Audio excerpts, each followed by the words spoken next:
പരിമിതികൾക്ക് നടുവിൽ വീർപ്പുമുട്ടി ഇടുക്കി തൊടുപുഴയിലെ ജില്ലാ ആശുപത്രി. ആശുപത്രിയിലെ ഡോക്ടർമാരും ജീവനക്കാരും കുറവുണ്ടെന്ന് സമ്മതിച്ച് ആരോഗ്യമന്ത്രി കെ മുരളീധരൻ.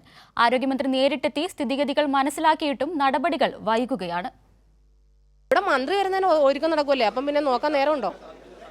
ഒരു ഡോക്ടർമാർ പോലും ഇല്ല ഇവിടെ. സർജൻ ഇല്ല, ഫിസിഷ്യൻ ഇല്ല, ന്യൂറോ ഇല്ല, ബോർഡുണ്ട്. ഇവിടെ വരുമ്പോൾ ഡോക്ടറില്ല, ബോർഡ് മാത്രമേ ഉള്ളൂ.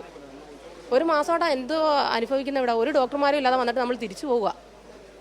ഇതിനു മുമ്പ് ഇങ്ങനൊന്നും അല്ലായിരുന്നു. ഇടുക്കിയിലെ തോട്ടം തൊഴിലാളികളും കർഷകരും ഉൾപ്പെടെ സാധാരണക്കാർ ഏറ്റവും അധികം ആശ്രയിക്കുന്നത് തൊടുപുഴ ജില്ലാ ആശുപത്രിയാണ്. എന്നാൽ ആവശ്യത്തിന് ഡോക്ടർമാരോ നഴ്സുമാരോ ജീവനക്കാരോ ഇല്ലാതെ രോഗികൾ വലയുന്നു.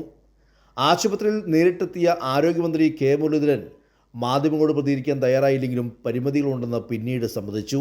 ഇന്ന് ഒരു സംഭവം ഉണ്ടായി. ഇടുക്കിയിൽ തൊടുപുഴ ചെന്നപ്പോൾ ഒരു കുട്ടീനെ പട്ടി അടിച്ചാന്നുണ്ട്. അതായത് ഇഞ്ചക്ഷൻ വെക്കാൻ വേണ്ടി ചെന്നു. ക്യൂവിൽ നിന്നപ്പോൾ കുറേ ഡിലേ വന്നു. ഡിലേ വന്നപ്പോൾ അവർ കയറി അവിടെ ബഹളുണ്ടാക്കി. അത് ഞാൻ ചെല്ലുമ്പോൾ എല്ലാവരും മാധ്യമങ്ങൾ ചുറ്റുമുണ്ട് ബഹളുണ്ടാക്കുന്നു. സൂപ്പറിൻ്റെ സാർ കുറേ ഡിലേ വന്നതുകൊണ്ടാണ് ക്യൂവിൽ കുറച്ച് കൂടുതൽ ആളുണ്ടായിരുന്നു. അപ്പോൾ ഒരു നേഴ്സ് അവിടെ സ്റ്റാഫിൻ്റെ കുറവുണ്ട് ഞാൻ അംഗീകരിക്കുന്നത്. ഇന്ന് ചെന്നപ്പോഴാണ് അതിൻ്റെ കണക്കെടുത്ത്. ആരോഗ്യമന്ത്രിയുടെ ഇടപെടലിൽ മാറ്റമുണ്ടാകുമെന്ന പ്രതീക്ഷയിൽ കാത്തിരിക്കുകയാണ് മലയോര മേഖല.